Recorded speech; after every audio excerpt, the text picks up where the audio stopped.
This chapter is Jesus's major prophetic discourse, given in response to the disciples' questions about the destruction of the temple and the end of the age. It's crucial to understand that Jesus is speaking about two primary events that are often intertwined in the prophecy.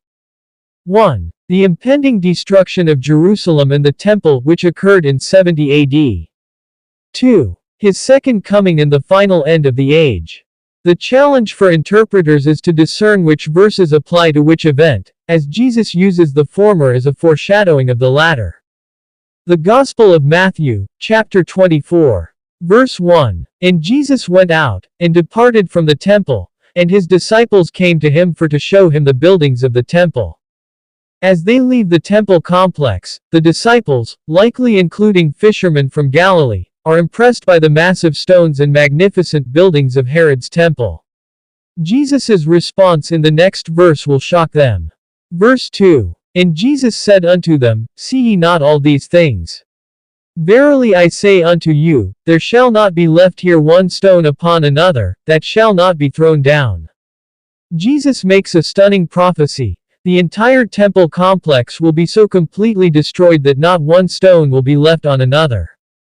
This was literally fulfilled in 70 AD when the Roman army under Titus sacked Jerusalem, burned the temple, and dismantled it to retrieve the melted gold that had seeped between the stones. Verse 3. And as he sat upon the Mount of Olives, the disciples came unto him privately, saying, Tell us, when shall these things be? And what shall be the sign of thy coming, and of the end of the world? Sitting on the Mount of Olives, which offers a direct view of the Temple Mount, the disciples ask a three-part question, conflating the destruction of the temple, these things, Jesus' coming, the parousia, and the end of the age. Jesus' answer will address all three. Verse 4. And Jesus answered and said unto them, Take heed that no man deceive you.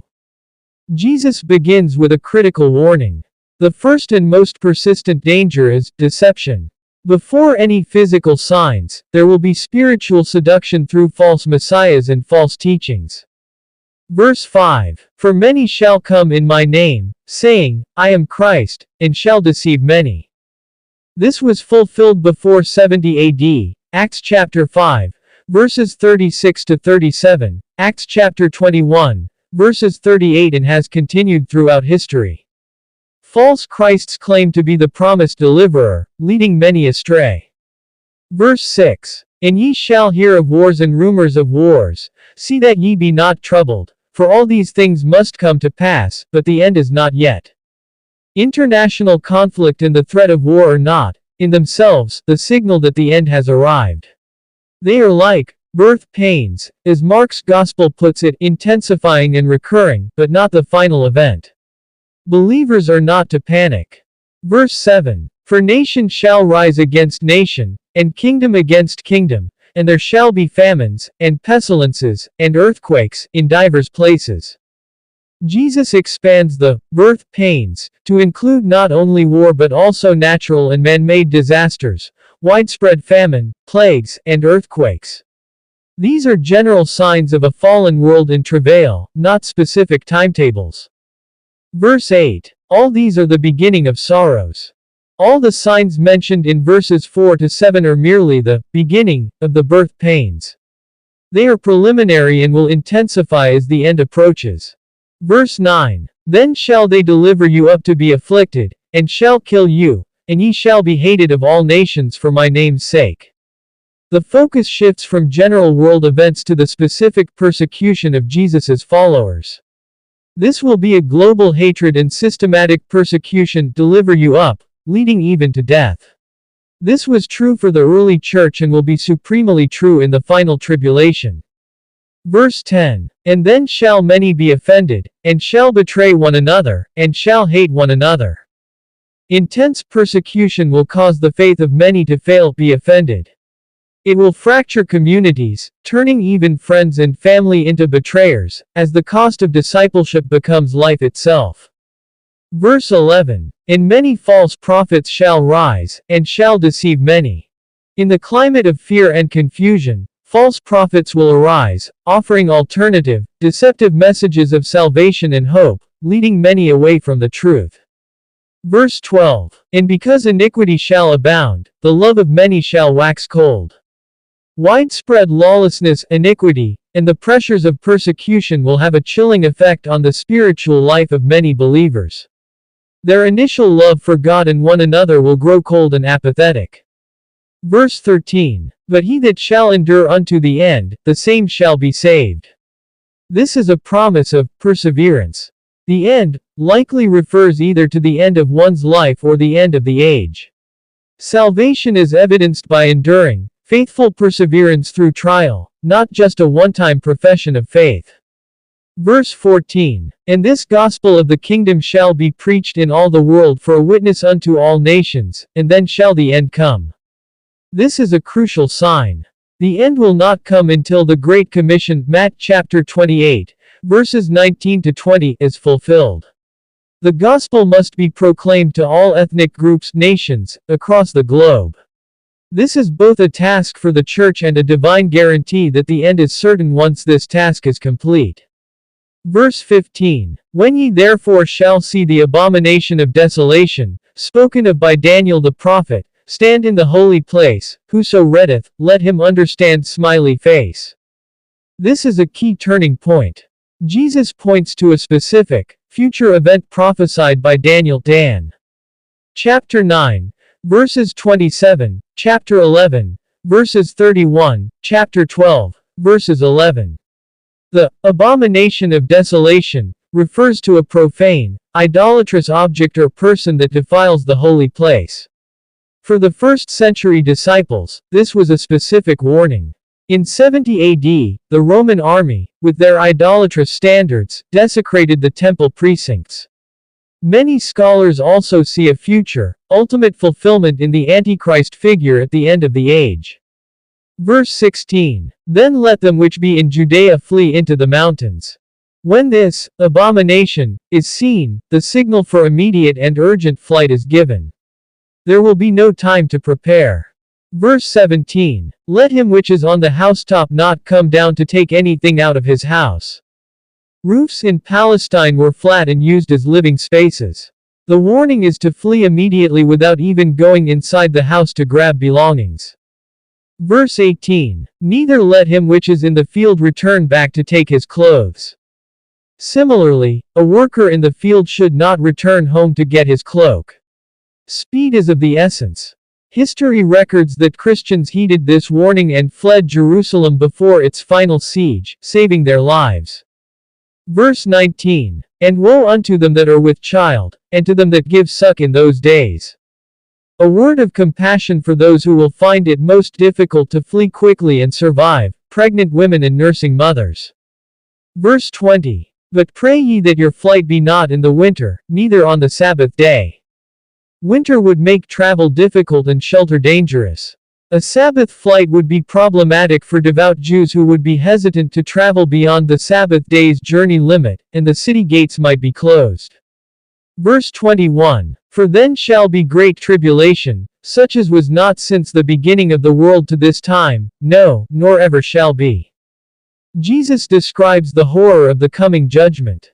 While the destruction of Jerusalem in 70 AD was a horrific fulfillment, the historian Josephus recorded unimaginable suffering. This language points to an even greater, ultimate, great tribulation, at the end of the age, a time of unprecedented global catastrophe.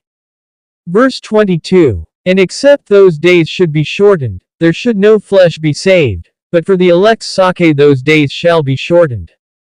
The severity of the tribulation would annihilate all life if it continued. But God, in His sovereignty and mercy for His chosen people, the elect, will sovereignly limit the duration of this period.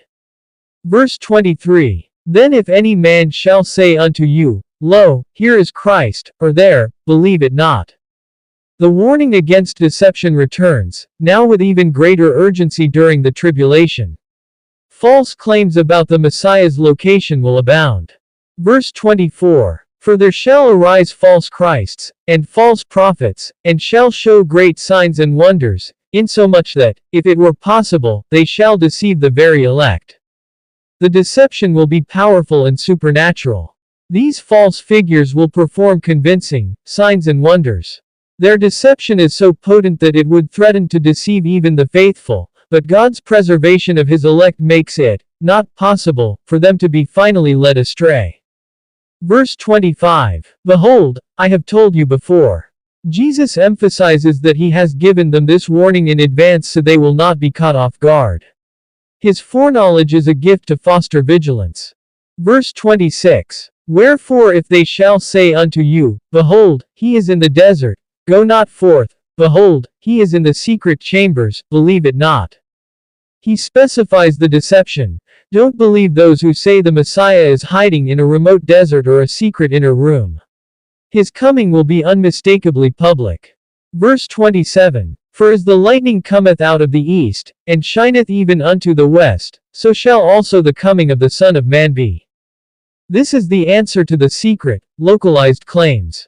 The second coming of Christ will be as sudden, visible, and universal as a flash of lightning that illuminates the entire sky from one horizon to the other. Everyone will see it simultaneously.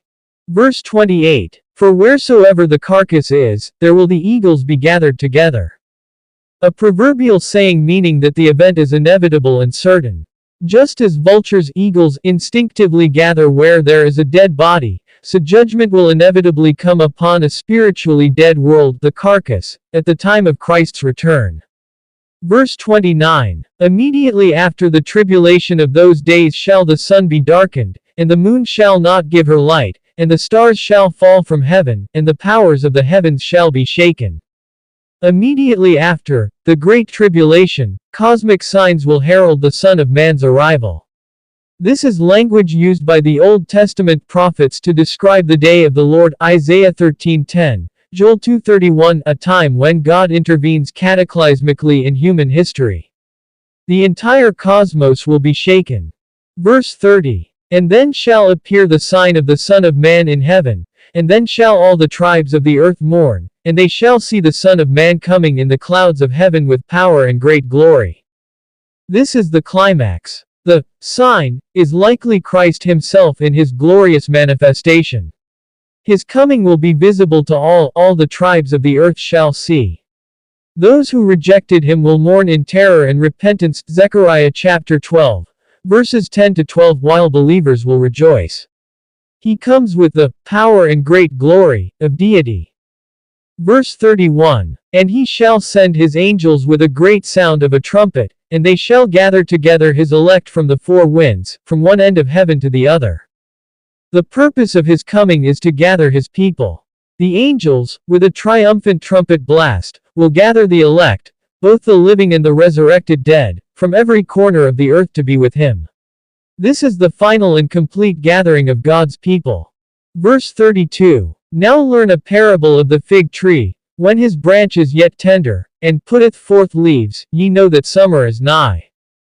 Jesus now gives a parable to illustrate how to discern the timing of these events.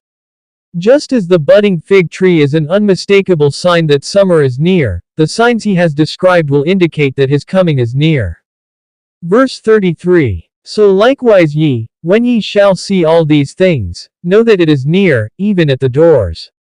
The application. When the prophesied events, the birth pains, the abomination, the tribulation, the cosmic signs begin to unfold, his followers can know with certainty that his return is imminent, at the doors. Verse 34. Verily I say unto you, this generation shall not pass, till all these things be fulfilled. This is one of the most debated verses. There are several interpretations. 1. Preterist view. This generation refers to the people alive when Jesus was speaking, and all these things refers primarily to the destruction of Jerusalem in 70 AD. 2. Futurist view. This generation refers to the future generation that sees the beginning of the signs, especially the rebirth of Israel, symbolized by the fig tree, and that specific generation will not pass away until everything is fulfilled. 3. Idealist view. Generation means the race of Israel or the general human race, which will persist until the end. The context strongly suggests that Jesus is assuring his disciples that the events leading to Jerusalem's fall would happen within their lifetime.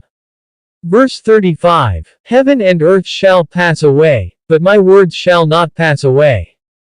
This is a powerful assertion of the absolute authority and eternal reliability of Jesus' prophecy. The very cosmos is less stable and permanent than the truth of his words. Verse 36. But of that day and hour knoweth no man, no, not the angels of heaven, but my Father only. After giving many signs, Jesus makes a crucial qualification. While we can know the season, the exact time, that day and hour, is known only to God the Father. This is a definitive statement against anyone who claims to predict a specific date for Christ's return. Verse 37. But as the days of Noah were, so shall also the coming of the Son of Man be. Jesus gives a comparison to illustrate the suddenness and attitude of the world at his coming. The time of Noah was marked by normalcy, apathy, and wickedness, utterly oblivious to the coming judgment. Verse 38. For as in the days that were before the flood they were eating and drinking, marrying and giving in marriage, until the day that Noah entered into the ark. He specifies the normalcy. People were engaged in the ordinary, legitimate activities of daily life. The problem was not the activities themselves, but their complete absorption in them to the exclusion of God's warning. Verse 39. And knew not until the flood came, and took them all away, so shall also the coming of the Son of Man be. Despite Noah's preaching, they were caught completely by surprise. The judgment came suddenly and swept them away. So it will be at the second coming for those who are not watching and ready. Verse 40. Then shall two be in the field, the one shall be taken, and the other left. This illustrates the sudden separation that will occur. Two people doing the same job, side by side, will be eternally divided. One is taken, in judgment, like the people in Noah's day were, taken away, by the flood, and the other is left, to enter the kingdom. Verse 41. Two women shall be grinding at the mill, the one shall be taken, and the other left. A second example, this time of women at a common household task, reinforces the same truth. The separation will be sudden, final, and based on one's spiritual readiness, not their external circumstances. Verse 42. Watch therefore, for ye know not what hour your Lord doth come. The practical application: be spiritually alert and vigilant. Since the exact time is unknown, constant readiness is required. Verse 43. But know this, that if the goodman of the house had known in what watch the thief would come, he would have watched, and would not have suffered his house to be broken up. A second illustration: a thief comes unexpectedly. If the homeowner knew the time, he would be prepared. The point is the unexpected nature of the event, urging constant preparedness. Verse 44. Therefore be ye also ready, for in such an hour as ye think not the Son of Man cometh. The conclusion from the parable: be ready at all times, because he will come at a time when people least expect him. Verse 45. Who then is a faithful and wise servant, whom his Lord hath made ruler over his household, to give them meat in due season? Jesus now defines what watchfulness and readiness look like in practice. It is not passive waiting but faithful and wise service. The faithful servant is entrusted with responsibility, caring for the rest of the household. Verse 46. Blessed is that servant, whom his Lord when he cometh shall find so doing. The blessing, true happiness, is for the servant who is found faithfully discharging his duties when the master returns. Readiness is active obedience. Verse 47. Verily I say unto you, that he shall make him ruler over all his goods. The reward for faithful service is greater responsibility and privilege in the master's household, symbolizing eternal rewards in the kingdom. Verse 48. But and if that evil servant shall say in his heart, My Lord delayeth his coming. Jesus contrasts the faithful servant with the evil one. His evil begins in his heart with a false calculation: my master is staying away a long time. He presumes upon God's patience. Verse 49. And shall begin to smite his fellow servants, and to eat and drink with the drunken. This false sense of security leads to wicked behavior, abusing fellow believers and indulging in worldly, sinful pleasures. He acts as if there is no accountability. Verse 50. The Lord of that servant shall come in a day when he looketh not for him, and in an hour that he is not aware of. The master will return at the most unexpected moment for the wicked servant, precisely when he has let his guard down. Verse 51. And shall cut him asunder, and appoint him his portion with the hypocrites, there shall be weeping and gnashing of teeth. The judgment is severe and final. Cut him asunder signifies a harsh and complete punishment. His portion is with the hypocrites, those who pretended to be servants but were not. Weeping and gnashing of teeth is Jesus' common phrase for the eternal despair and remorse of those excluded from the joy of God's kingdom. Matthew chapter 24 moves from specific prophecies about the fall of Jerusalem to the cosmic signs of the end times, culminating in the glorious and universal return of Jesus Christ. The chapter's overriding message is a dual call: to discern the times, through the signs he has given, and to live in a state of readiness, through faithful, obedient service, since the exact hour of his return remains unknown. It is a sobering warning to the complacent and a glorious hope for the vigilant. Amy.